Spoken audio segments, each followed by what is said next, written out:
del sujeto. Esa persona nunca más va a volver a ser la misma, ¿no?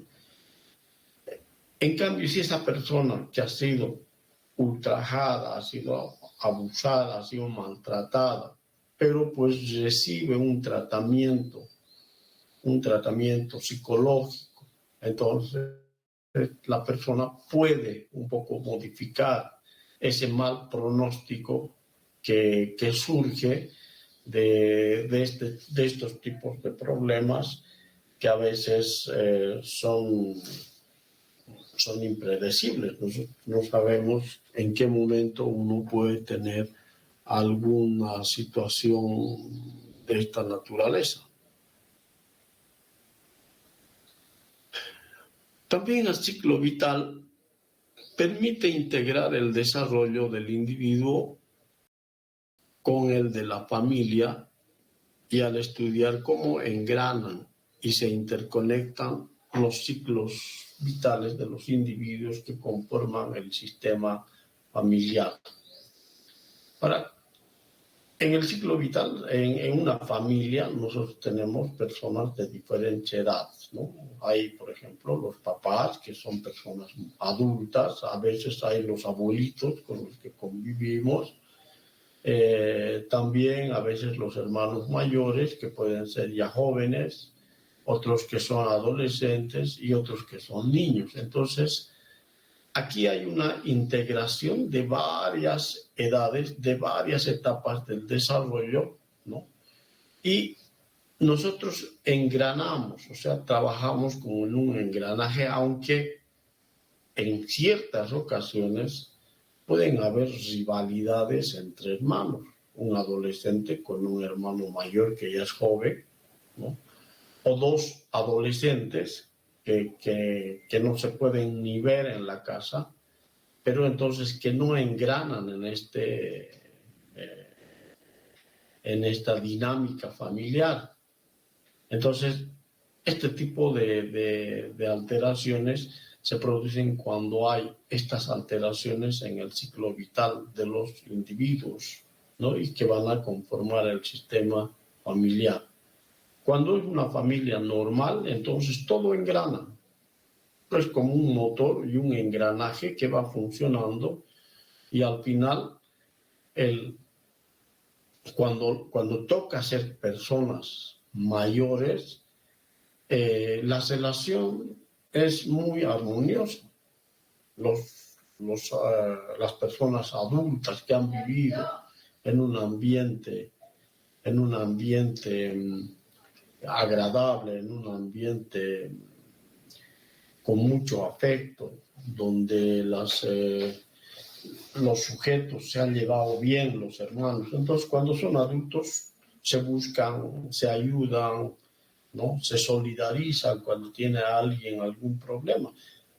Pero cuando no engranan en esta dinámica familiar, entonces no se quieren ni ver y se convierten en personas totalmente hostiles, totalmente agresivas, frías, que no responden, digamos, al llamado, a la ayuda cuando hay necesidad.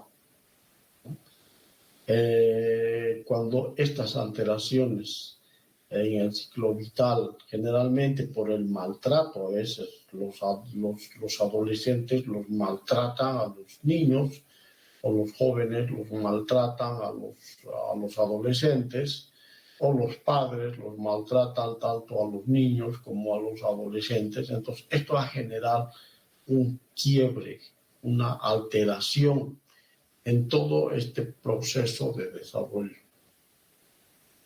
Entonces, fíjense cuán importante es mantener un ciclo vital armonioso, ¿no? Estable, con mucho afecto y con mucha atención. Cuando ¿por qué nos sirve esto a nosotros como médicos generales? Porque nosotros tenemos que trabajar mucho con la prevención.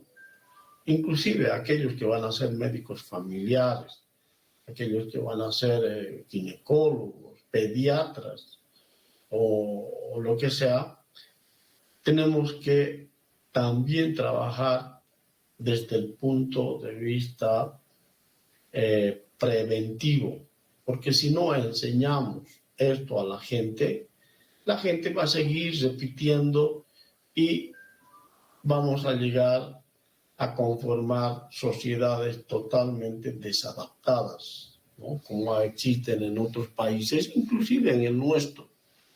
Hay situaciones en las que hijos matan a sus padres, hay violaciones, hay feminicidios, hay consumo de bebidas alcohólicas.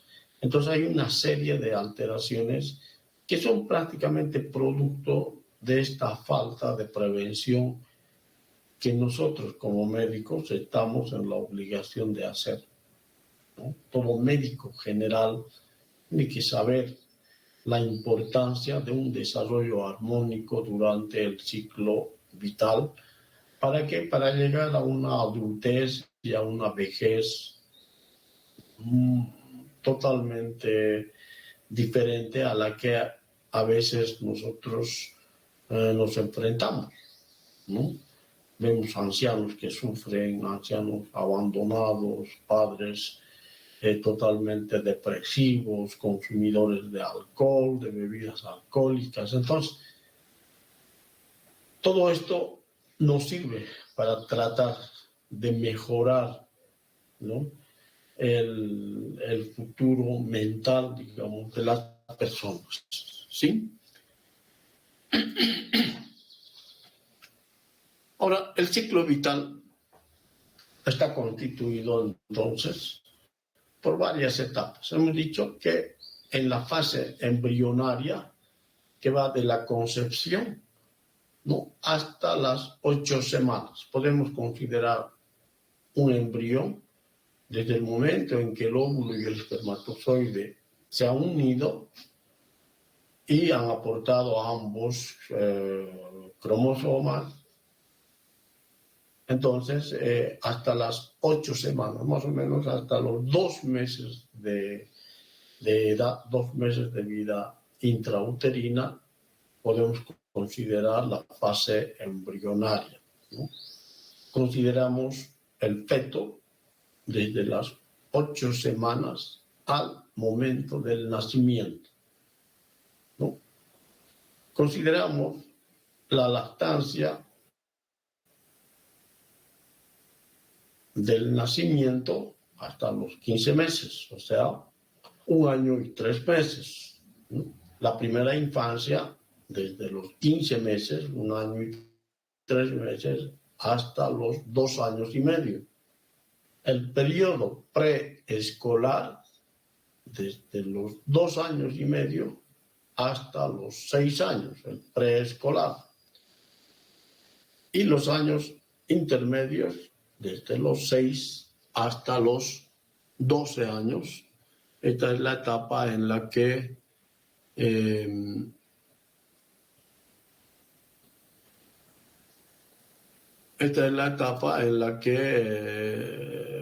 ya estamos en la fase de la pubertad, ¿no? Ahora, ¿cuáles son los riesgos, las alteraciones que puede sufrir un embrión y el feto? Aunque ustedes no crean, cuando el embrión y el feto, el bebé, se encuentra en el vientre materno, el estrés de la madre puede influir en las características conductuales de los recién nacidos a través de la producción de las hormonas suprarrenales. Entonces, si la madre se estresa, el embrión y el feto también se estresan. ¿Por qué? Porque hay una estimulación suprarrenal. Ahí estamos viendo que una mamá embarazada necesita tranquilidad, necesita paz, ¿no? Necesita llevar este periodo de embarazo de forma muy armoniosa, ¿no?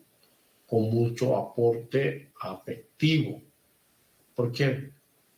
Porque si la madre está cargada de estas hormonas suprarrenales que son propias del estrés, como la adrenalina, entonces el bebé también va a generar estrés. O sea, el bebé también va a sufrir al igual que la madre, ¿no? Y esto a la larga también va a repercutir porque hay una relación entre las alteraciones de los genes que se van a predisponer para cierto tipo de problemas mentales cuando nazca el sujeto, cuando se desarrolle y llegue a ser niño, adolescente o adulto. O sea, las consecuencias no vamos a ver ese dato, vamos a ver después, ¿no? En el periodo prenatal, ahí es el marco de tiempo durante el que tiene lugar el desarrollo del embrión y el feto. Al final de la 8ª semana, la forma ya puede reconocerse como humana y el embrión ya se ha convertido en un feto, ¿no? O sea, ya tiene aspecto humano. Ahora, el daño en la etapa fetal. Aquí hay un impacto global que va a venir después del parto, porque los órganos que crecen rápidamente son muy vulnerables, ¿no? ¿Cuáles son los órganos que son vulnerables durante el desarrollo? El cerebro. Entonces, el cerebro es uno de los órganos que sufre más la situación estresante porque a la larga va a generar el cerebro cierto tipo de comportamientos y conductas que pueden o no ser agradables para el sujeto. Entonces, el embrión y el feto, los niños son más vulnerables a los daños que se producen durante el desarrollo que las niñas. ¿Por qué? Porque los varoncitos son más vulnerables a los daños. ¿Por qué? Porque se ha visto nomás que los cromosomas XX compensan en la mujer y por eso las mujeres son mucho más resistentes y son menos vulnerables que los varones. En cambio, los varones, por esa constitución cromosómica XY, ¿no? van a ser mucho más vulnerables. Los varones, por esas características, tienen más tendencia, por ejemplo, a sufrir depresiones graves, consumo de sustancias, agresividad, violencia, ¿no? Que las mujeres. Es a veces muy ocasional que recibamos información de que las mujeres hayan matado a unos o hayan agredido a otros. Esto se ve más frecuentemente en los varones, ¿no? Los niños entonces son más vulnerables a los daños que se producen durante el desarrollo que las niñas. Ahora, los genetistas reconocen que las niñas, las hembras en la especie animal en general, son propensas a mostrar un mayor vigor biológico que los niños o los machos. Las mujercitas resisten más a los efectos ambientales, ¿no? Es decir, son personas que en relación a los varones pueden tolerar mejor la adversidad, ¿no? Físicamente, los niños a veces se mueren más que las niñas, porque las niñas tienen más resistencia que los varones, ¿no? Entonces los hombres tendrán mucha fuerza muscular, pero las niñas, las mujeres tienen mucha más resistencia física, ¿no? Entonces, ¿por qué? Hemos dicho ya, por la presencia del segundo cromosoma X.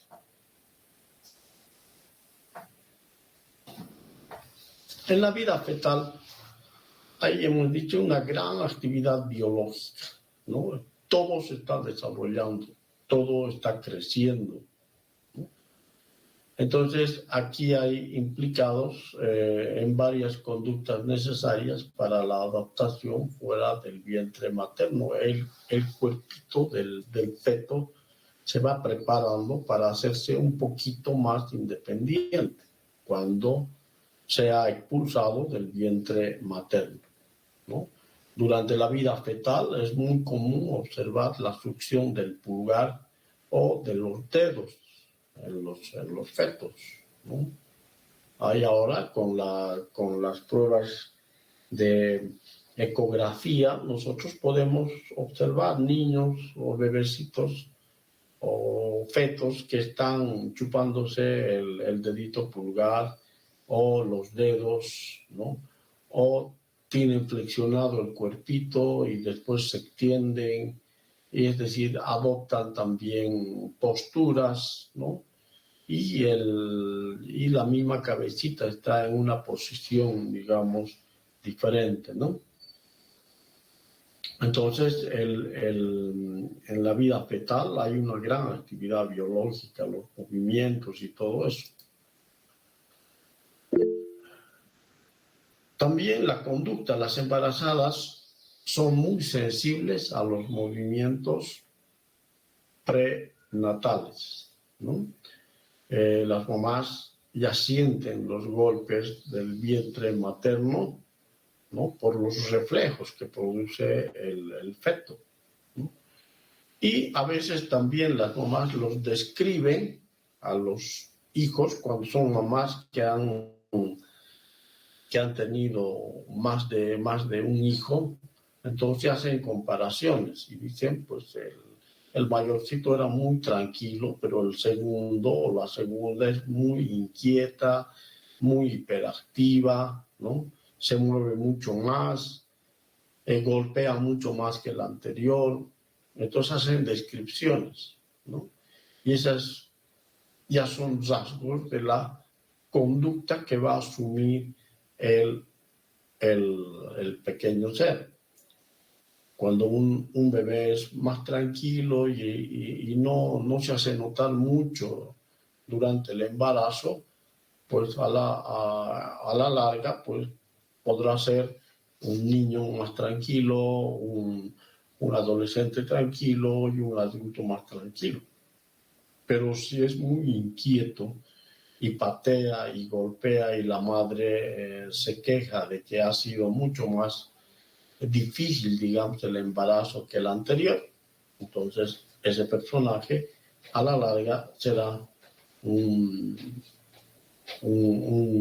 sujeto inquieto, hiperactivo, a veces de repente también explosivo, ¿no?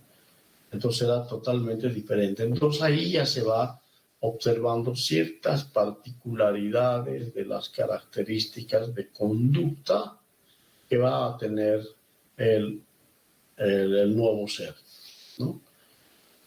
Se detectan movimientos fetales entre las 16 y la semana 20.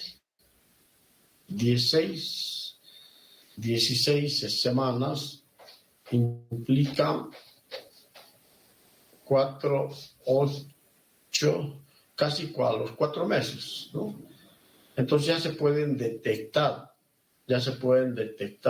los movimientos fetales. Las mamás, sobre todo, ya sienten, ¿no? Los golpes, los movimientos de sus bebés, ¿no? Y a los 5 meses, pues también, ¿no? De los 16 y las 20 semanas de gestación, entonces, ya pueden describir las mamás cierto tipo de movimientos en sus hijos, ¿no? El feto puede oír hacia la semana 18, 6 semanas, digamos, ya puede, a las 18 semanas ya puede oír el bebé los ruidos, ¿no? Hay algunas mamás embarazadas que van a las fiestas y donde el ruido de los aparatos es estruendoso y que si ellas no pueden tolerar, peor el bebé, pero continúan ahí, ¿no? O los bocinazos. Entonces, el feto ya puede oír hacia las 18 semanas, ¿no? Responde a los ruidos fuertes con contracciones y movimientos musculares y aumento de la frecuencia cardíaca. Si aumenta la frecuencia cardíaca y los movimientos musculares también van a ser generados por estos ruidos fuertes, implica que el bebé está entrando en una situación estresante, está estresado, ¿sí?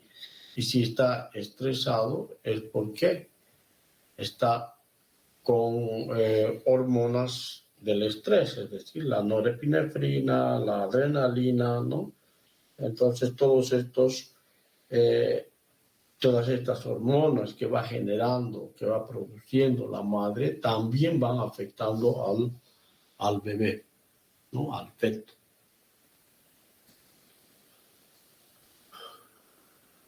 Ahora, la conducta retiniana comienza a funcionar a las 20 semanas, ¿no? Estamos hablando de los ojos. Entonces ya van percibiendo cierto tipo de destellos luminosos a las 20 semanas, es decir, a los 5 meses.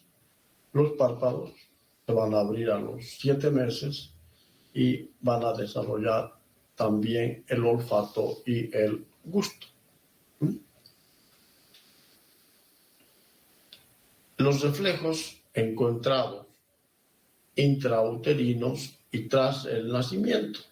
¿Cuáles van a ser estos reflejos? El reflejo de prehensión, que aparece a las 17 semanas, el reflejo de Moro, que es muy importante conocer, es el sobresalto a las 25 semanas, y el reflejo de succión a las 28 semanas. O sea, estos reflejos se van a ir repitiendo a lo largo del desarrollo. Ahora, ¿ustedes consideran que un bebé puede tener memoria?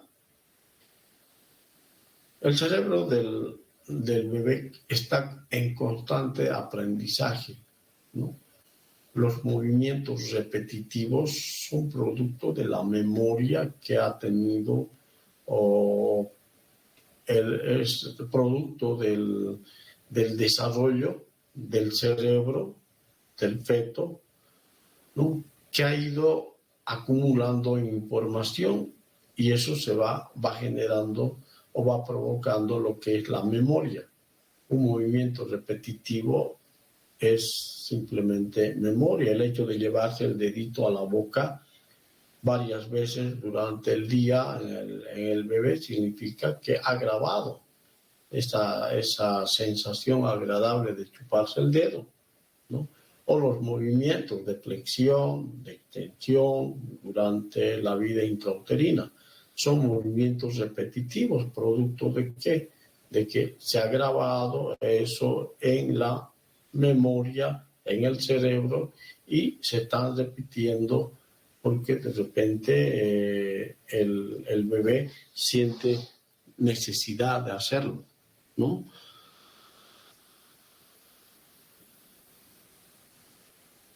El sistema nervioso, la corteza cerebral, empieza a desarrollarse hacia la 10ª semana, es decir, a los 2 meses. 2 meses y 2 semanas, ya se desarrolla la corteza cerebral. ¿Por qué la corteza cerebral? ¿Cuál es la función de la corteza cerebral? La corteza cerebral es importante porque eso es lo que caracteriza a la especie humana, ¿no? La corteza humana es mucho más desarrollada que la corteza de los animales, ¿no? Hay unos que tienen un cerebro primitivo, los reptiles, por ejemplo, tienen un cerebro primitivo, no hay corteza cerebral. Las estructuras son las primitivas, las que tienen los reptiles.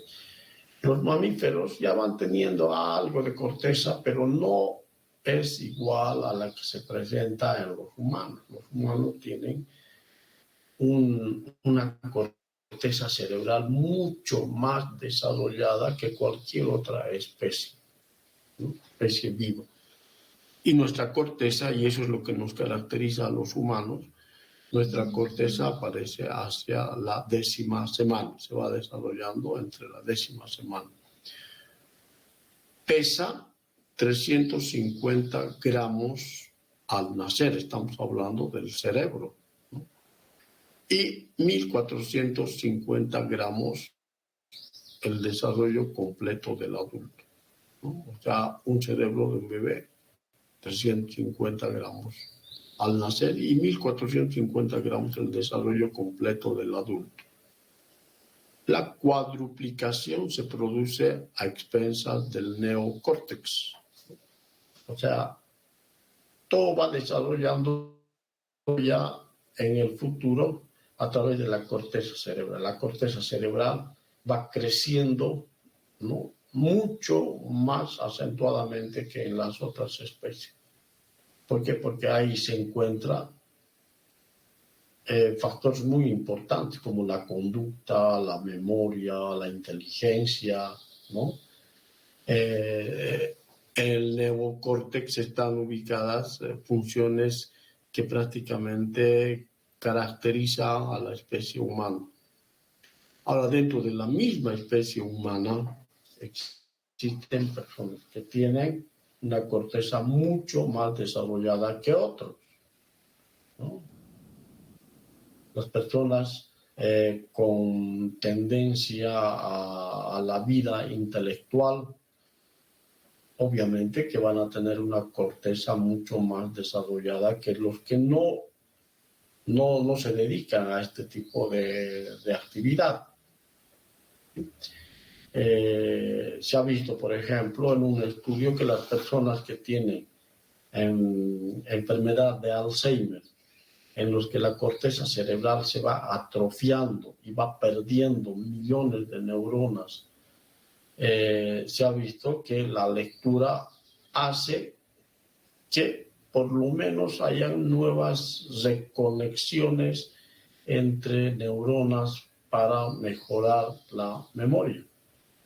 Entonces la lectura es un factor muy importante para el desarrollo y crecimiento también de nuevas reconexiones nerviosas en los adultos, ¿no? Aunque decimos que en los adultos ya no se regeneran las neuronas, pero sí se pueden reconectar, ¿no?, para facilitar mejor el funcionamiento del mismo cerebro y, por tanto, la capacidad de memoria y la inteligencia.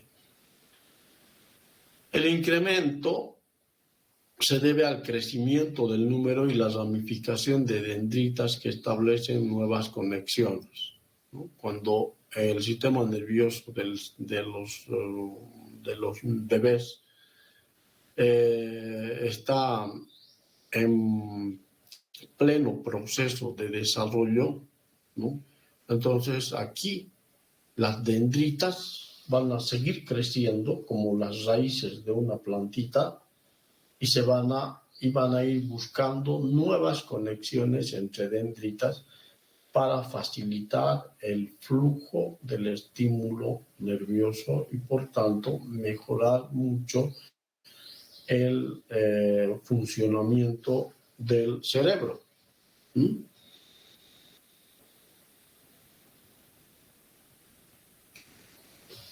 Ahora, el sistema nervioso, después del parto, el número de neuronas nuevas es insignificante. Es decir, nosotros nacemos con un número determinado de neuronas y nos quedamos con ese número determinado de neuronas.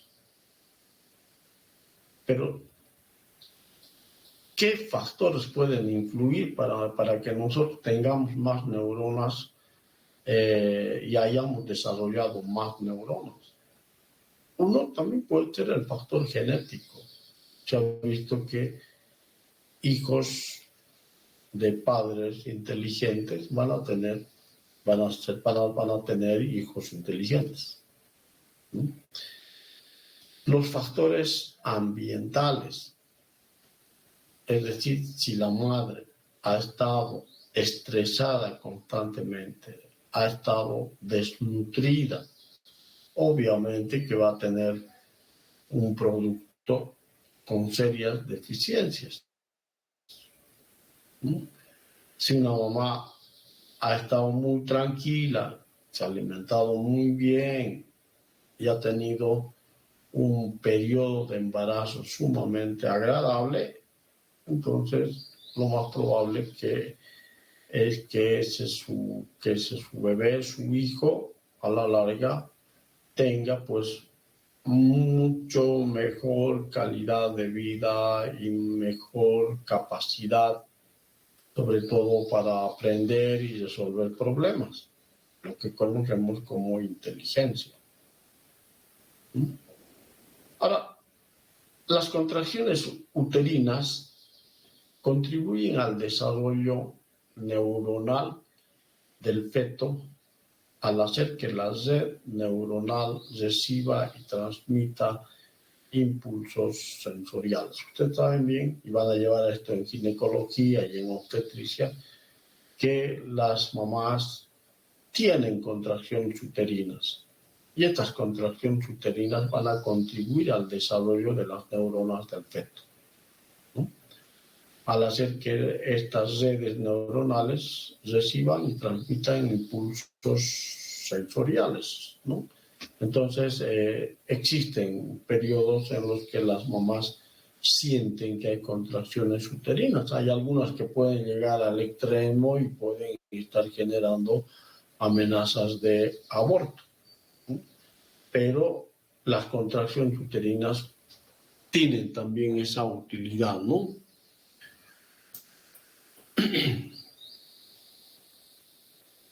Ahora, ¿qué es la poda? La poda es una eliminación programada durante el desarrollo de neuronas, de sinapsis, de axones y otras estructuras cerebrales a partir del número presente en el momento del nacimiento hasta alcanzar uno menor. Entonces, todos tenemos una poda neuronal.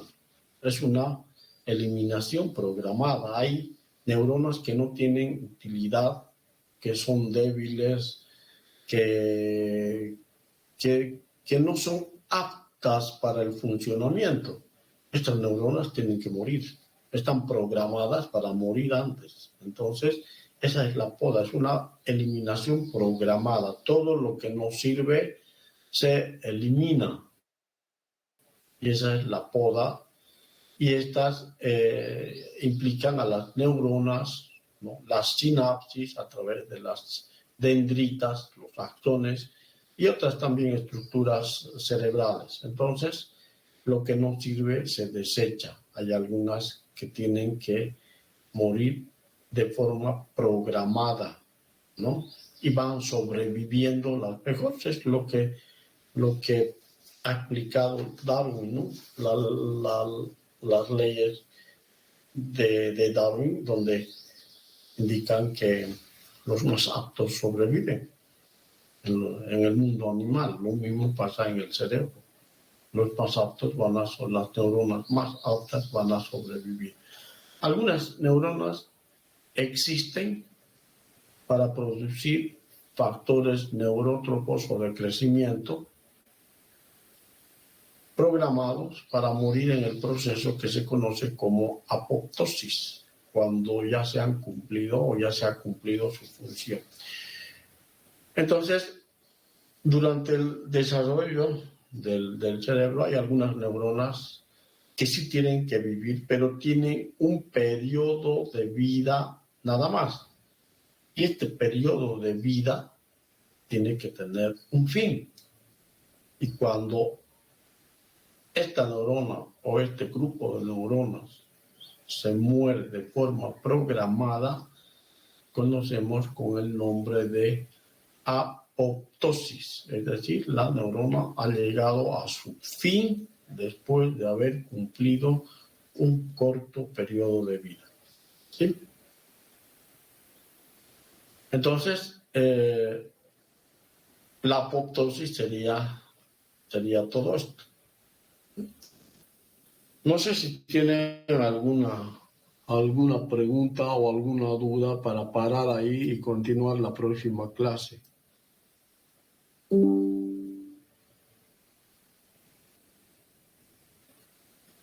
¿Hay alguna duda?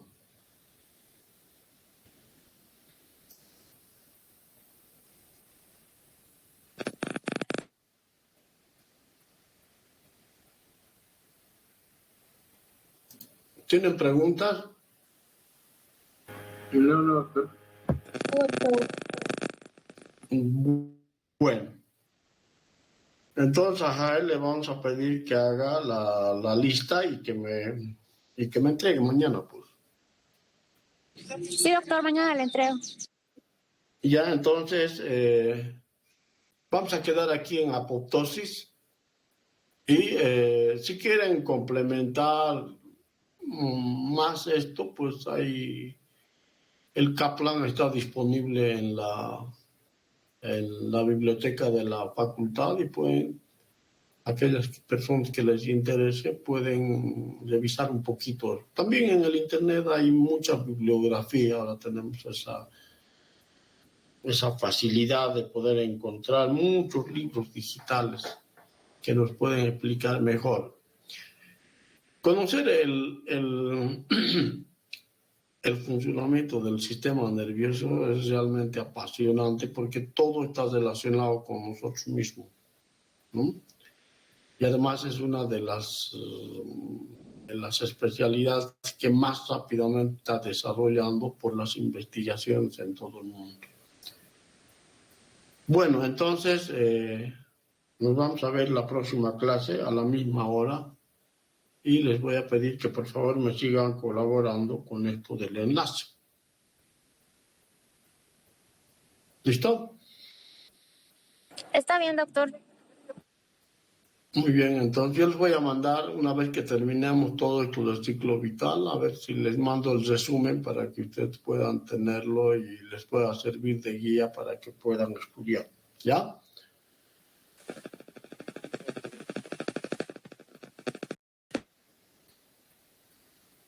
Gracias, doctor. Bueno, que les vaya muy bien y nos vemos entonces el próximo martes.